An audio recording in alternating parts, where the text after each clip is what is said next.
পারি। একটু দাঁড়াও দয়াময়, একটা কথা শুনে যাও। প্রভু গো, একটা হরিতকে সঞ্চয় করেছি আমি তোমার জন্য, তাতে যদি আমার অপরাধ হয়,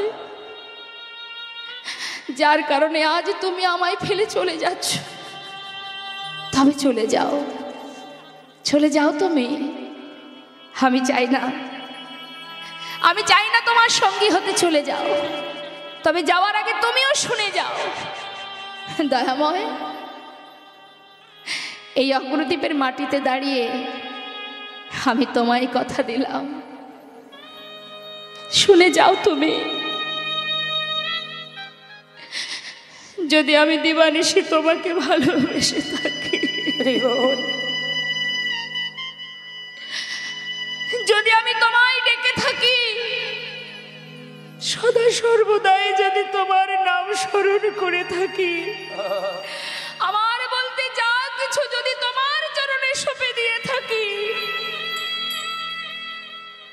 তোমাকে ফিরে আসতেই হবে, আসতেই হবে, তোমায় আবার ফিরে আসতে হবে। এই আমি অগ্রদ্বীপের মাটিতে দাঁড়িয়ে তোমায় কথা দিলাম, প্রতিজ্ঞা করলাম, এক পক্ষকালের মধ্যে তোমাকে আমার কাছে আবার ফিরে আসতে হবে, যদি আমি তোমাকে ভালোবেসে থাকি। একমাত্র ভক্তেরই জোর খাটে ভগবানের কাছে। ভগবান করুণাময় গৌরহরি চলে গেলেন। মাটিতে গড়াগড়ি দিয়ে কাঁদছেন গোবিন্দ ঘোষ। পাড়াপড়শি দেখে চিনতে পারলেন, এ তো আমাদের পাড়ারই ছেলে। সকলে মিলে ধরাধরি করে তাকে তার ঘরে পৌঁছে দিল। কিন্তু যে জন গৌরহরির সঙ্গ পেয়েছে এতদিন, এই মায়ার সংসারে এই ঘরের মধ্যে তার কি আর মন বসবে মা? ভালো লাগছে না। কৃষ্ণ নাম হরি নাম করে ঠিকই, আর দিন গুনতে থাকে। 15 দিনে হয় এক পক্ষ কাল।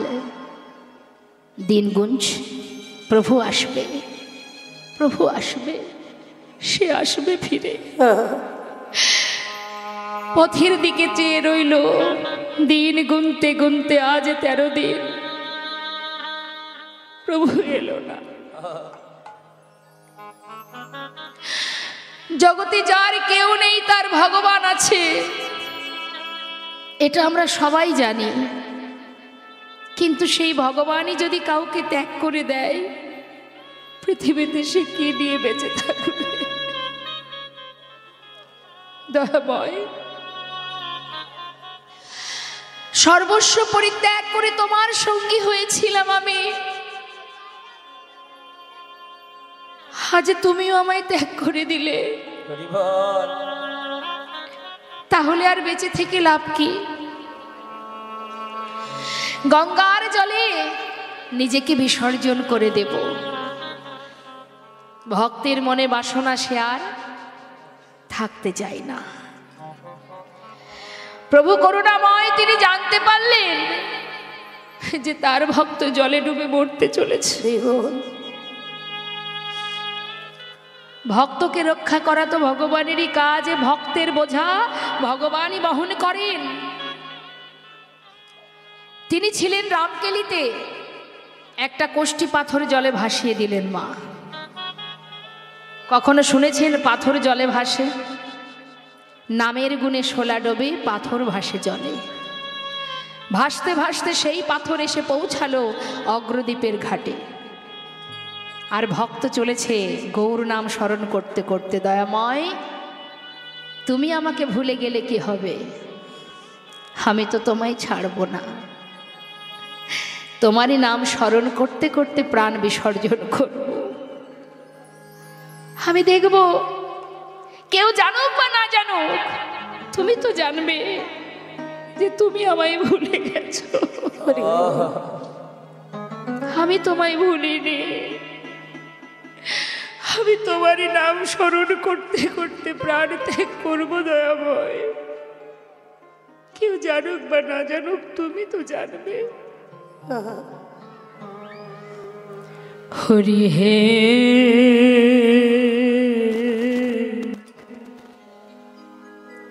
বলো আমার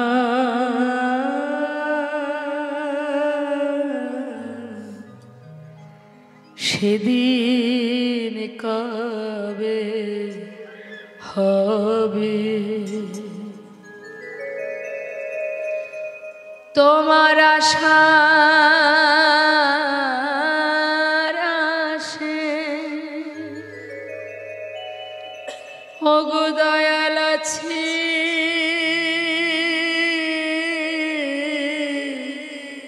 বসে তোমার আশার আশে দয়াল আছি বসে বলো বলো কবে চরণ দেবে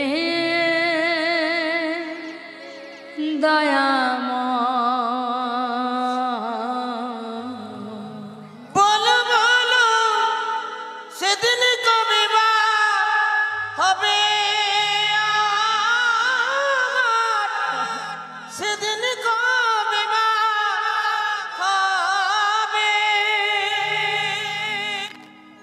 ভবের মাঝে আসা যাওয়া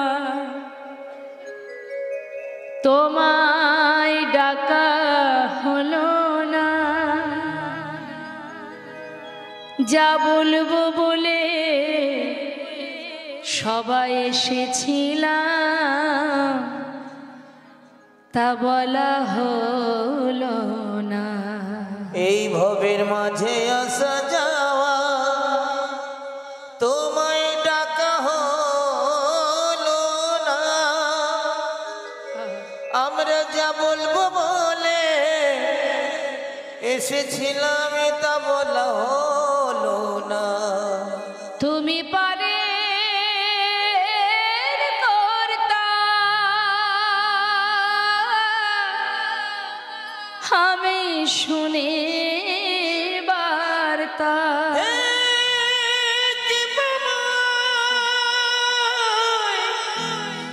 তুমি করুণা আমায় তুমি পারে কর্তা আমরা শুনি বার্তা বলো বলো দয়াল কবে পার করিবে আমাদের বলো বলো নিতাই গৌর হরিব সেদিন কবে বা হবে সেদিন কবে বা হবে কাছে ভক্ত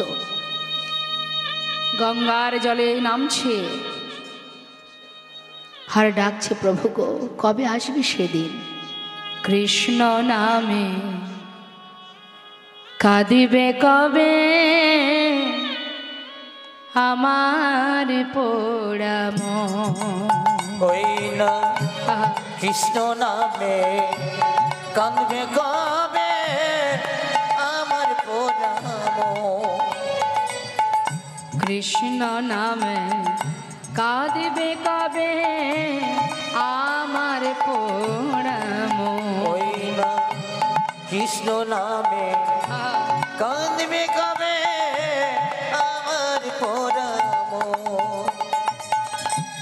কবে যাব বিষয় ছেড়ে কবে যাব বিষয় ছেড়ে আমরা কবে যাব বিষয় ছেড়ে কবে যাব বিষয় ছেড়ে মধুর বৃন্দাবন ওই না কৃষ্ণ নামে কাঁদবে কবে আমার পোড়াম ওই না কৃষ্ণ নামে কাঁদবে কবে আমার পোড়াম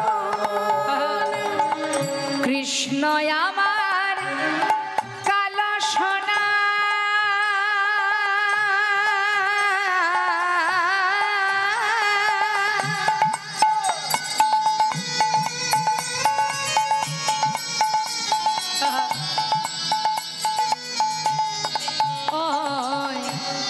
কৃষ্ণ আমার কালা সোনা বনমালী কৃষ্ণ আমার কালো সোনা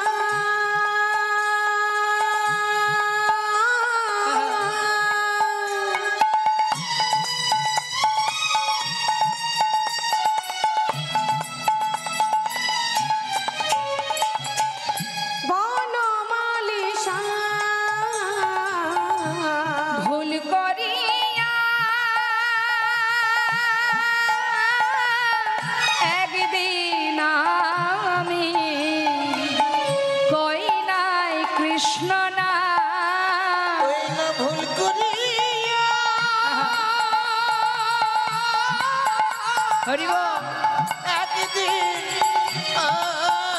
আমি কই নাই কৃষ্ণ না কৃষ্ণ নামটি পারের সম্বল কৃষ্ণ নামটি পারের সম্বল ওই কৃষ্ণ নামটি পারের সম্বল কৃষ্ণ নামটি পারের সম্বল কবে পাবো দর্শন ওই না মায়েরা উলুধ্বনির গায় গৌর হরিব কাঁদবে কবে আমার পোড়াম ওই কৃষ্ণ নামে কাঁদবে কবে আমার পোড়াম ওই না কৃষ্ণ নামে কাঁদবে কবে আমার পোড়াম গোবিন্দ ঘোষ জলে নামছে এক পা দুপা করে, আর ওই পাথরটা যেটা জলে ভাসছে বারবার তার গায়ে এসে লাগছে,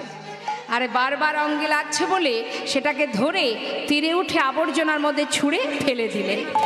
আর যেই ছুঁড়ে ফেলেছে হঠাৎ দৈববাণী, গোবিন্দ ঘরে ফিরে যাও, নিজেকে বিসর্জন করো না।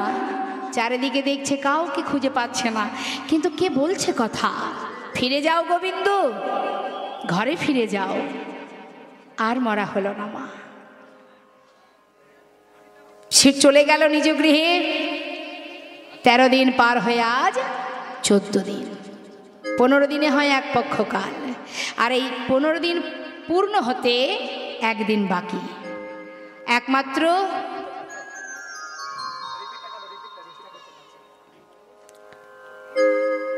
ভগবানের সাধ্য নেই, ভক্ত যদি ডাকার মতো ডাকে তার সাধ্য নেই দূরে থাকার। যেই না 14 দিন হলো, প্রভু আমার এদিকে কি হলো, রামকেলি থেকে ভক্তগণকে নিয়ে আবার ফিরে এলেন। ফিরে এসে গোবিন্দ ঘোষের ঘরের দোরে দাঁড়িয়ে ডাকছে, গোবিন্দ, ও গোবিন্দ। কে? দরজা খোলো। যেই না বলেছে তাড়াতাড়ি করে গোবিন্দ ঘোষ প্রভুর কণ্ঠ শুনে চিনতে পারলেন, এ তো প্রভুর কণ্ঠস্বর। তবে কি প্রভু এলো? দরজা খোলা মাত্রই দেখছে গৌরহরি দাঁড়িয়ে আছে পথের ধারে। ছুটে গিয়ে চরণটা বুকের মধ্যে জড়িয়ে ধরেছে, গৌরহরি তুমি এসেছো দয়াময়, এসেছো, শান্ত হও। গোবিন্দ, আমি আসবো তুমি জানতে না তো প্রভু? সে কি, আমার আগমন বার্তা তো আমি অনেক আগেই পাঠিয়ে দিয়েছি। প্রভু, আমি তো বুঝতে পারিনি, তুমি বলে দাও কি সেই আগমন বার্তা? গোবিন্দ, গঙ্গার জলে ডুবে মরতে গিয়ে সেখানে কিছু পেয়েছিলে? হ্যাঁ, একটা পোড়া কাষ্ঠ। পোড়া কাষ্ঠ? যাও শীঘ্রই নিয়ে এসো।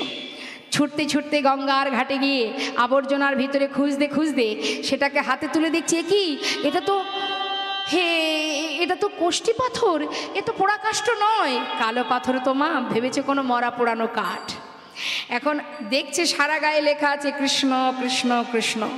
গৌরহরির কাছে এনে যেই না দিয়েছেন, প্রভু বললেন, গোবিন্দ, এই হলো সেই কোষ্ঠী পাথর। আমি আসবো বলে তার বার্তা অনেক পাঠিয়েছিলাম, আমি অনেক আগেই পাঠিয়েছি, তুমি বুঝতে পারোনি। তবে শোনো, এই পাথর দিয়ে একটা বিগ্রহ তৈরি হবে, আর সেই বিগ্রহ আমি তোমার ঘরে স্থাপন করে প্রাণ প্রতিষ্ঠা করব। আমি এক ভাস্করে সে বিগ্রহ তৈরি করে প্রাণ প্রতিষ্ঠা করে নাম দিলেন গোপীনাথ। অগোবিন্দ, প্রতিদিন ভিক্ষা করবে, সঞ্চয় করে রাখবে না কেমন? প্রতিদিন যেটুকু পাবে সেটুকুই প্রভুর সেবায় দিয়ে দেবে। আর তোমাকে বলে যাই, শোনো, আমাতে আর গোপীনাথে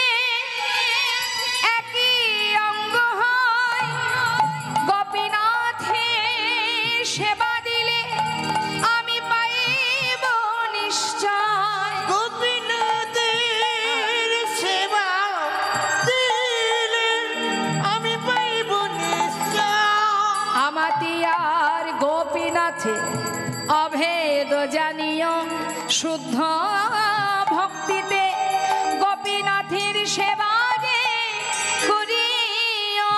শুদ্ধ ভক্তিতে গোপীনাথের সেবা যে করিও। আহা, তাহলে গোবিন্দ গোপীনাথ বিগ্রহ আর আমি একই অঙ্গ, তাকে সেবা দিলে সেই সেবা আমি পাবো। এবার আমাকে বিদায় দাও। প্রতিদিন ভিক্ষা করবে, যা পাবে সেবা দেবে। আর একটা কথা বলি শোনো, একা একা ঘর ভালো লাগবে না, তাই একটা বিবাহ করো। কি গো মা, একা একা ভালো লাগে? তাই সংসার দিচ্ছে, বিবাহ করবে, দুজনে গোপীনাথের সেবা দেবে। তোমাদের সেবা দেখে অগ্রদ্বীপবাসী সেবা শিখবে। কেমন? বেশ প্রভু, তাহলে তুমি কোথায় যাবে? আমি, তুমি তো জানো গোবিন্দ, আমার মন মানে না। ওই মাকে একটু ডেকে দিন।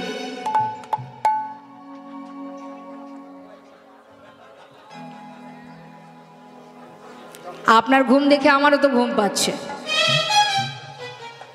বুঝতে পারছি। বসে থাকলে খুব কষ্ট হয়, কাজ করলে ঘুম পায় না। কি ঘুম আসে? বসে থাকলে ঘুম আসে। কর্ম করতে হয়। সংসারে যেমন সারাদিন ভূতের কর্ম করি না মা, ওটা কিন্তু ভূতের কাজ যেগুলো করি সংসারে। এটা আমার কথা নয়, শাস্ত্রেই বললেন। কি বললেন? বললেন আমরা সংসারে যে কর্মগুলো করি সেটা হলো ভূতের কর্ম। মানুষও আকার হইলে কি হয়, করহ ভূতেরও কাম, তা না হইলে কখনো কি বলহ কৃষ্ণ না। তাহলে ওই খাটনি যখন আমরা খাটি, আমাদের ঘুম আসলেও রক্ষে থাকে না, তাই না? আর এখানে বসে ঘুমালে হবে? যেদিন চন্দ্রাবলী ঘুমিয়ে পড়েছিলেন, সেই সুযোগেই কিন্তু ওই গোবিন্দ চন্দ্রাকে রেখে রাধার কুঞ্জে গিয়েছিলেন। অর্থাৎ ঘুমানো ঘরে গোবিন্দ থাকেন না। এখানে ঘুমানো যা, বাড়িতে ঘুমানো তাই। তাই ঘুমালে হবে না। বলছি বটে, মনে মনে ভাবছেন মা তুমি তো বুঝতে পারছো না, বসে থাকলে খুব ঘুম আসে। আচ্ছা, ঘুমানোর ওষুধ আমার কাছে আছে। দেখি হাত তুলুন, সবাই তুলুন, সবাই তুলুন, তুলুন দেখি। তুলেছেন তো? সবাই তুলেছেন?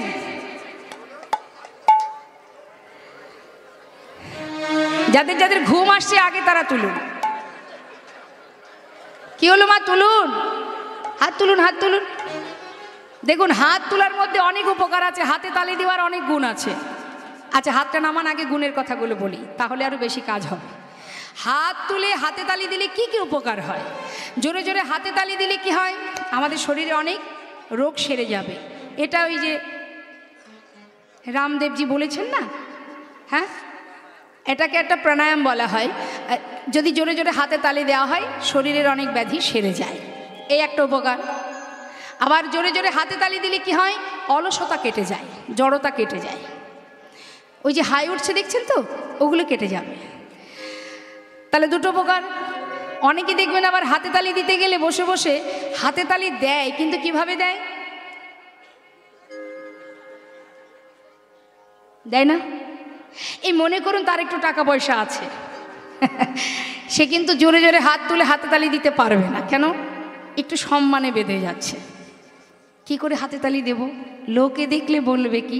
লোকের জ্বালাই সব শেষ আমাদের।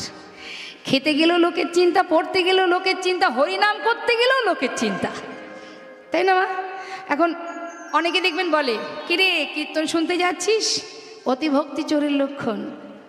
আবার দেখবেন অনেকে বলে, এত তাড়াতাড়ি তুলসীর মালা গলায় পড়েছিস, সময় হোক তারপরে পড়িস, এখন পড়লে শোভাটা নষ্ট হয়ে যাবে। কি শোভা? দামি দামি নেকলেসগুলো পরতে পারবো না, তুলসীর মালাই বাধা সৃষ্টি করে, তাই না? তাহলে তুমি জেনে রাখো, যত দামি দামি গহনাই পরো না কেন, সেই গহনার কোনো মূল্য নেই তুলসী মালার কাছে।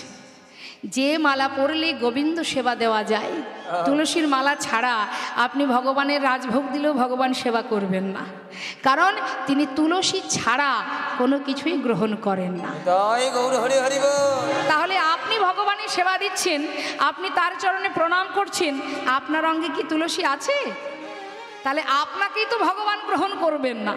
আপনাকে যদি আমার পছন্দ না হয়, আপনি রাজভোগ দিলেও আমি আপনার বাড়িতে খাবো না। ঠিক তদ্রূপ আপনি তুলসীর মালা পরিধান করবেন, তারপরে গুরুগৃহে গুরুর কাছ থেকে মন্ত্র গ্রহণ করুন, তারপরে সেবা দিতে হবে। কারোর কথায় তুলসীর মালা খোলা যাবে না। লোকের কথায় কিবা আসে যায়, মিছে দাগা তুমি পেও না। বিশেষ করে কৃষ্ণচরণে যদি কেউ এগিয়ে যায়, কেমন তা যার একটু অর্থ আছে সে দেখবেন ওই কীর্তনের আসরে বসে হাতে তালি দিতে গেলে তার লজ্জা করে, এইভাবে হাতে তালি দেয় সম্মানের দিকে তাকিয়ে। কিন্তু তার বাড়িতে তার বাচ্চার যেদিন জন্মদিন হবে, সেদিন বাচ্চাকে খুশি করার জন্য মোমবাতি, ঝাড়বাতি ইত্যাদি ইত্যাদি কত কিছু ব্যবস্থা হবে, অগণিত ভক্ত সমাগম হবে, লোকজন আসবে, খাওয়া দাওয়া হবে। আর বাচ্চাকে খুশি করার জন্য দেখবেন তখন জোরে জোরে হাতে তালি দিয়ে হ্যাপি বার্থডে টু ইউ বলবে, কি জোরে জোরে তখন হাতে তালি দেবে। তখন কিন্তু আর সমস্যা হবে না। সমস্যাই হরিনামে এসে হাতে তালি দিতে গেলে। আবার আরও একটা উপকার আছে, সেটা কি দেখবেন কেউ আসে কীর্তন শুনতে, আর কেউ আসে গল্প করতে। তাও কি গল্প?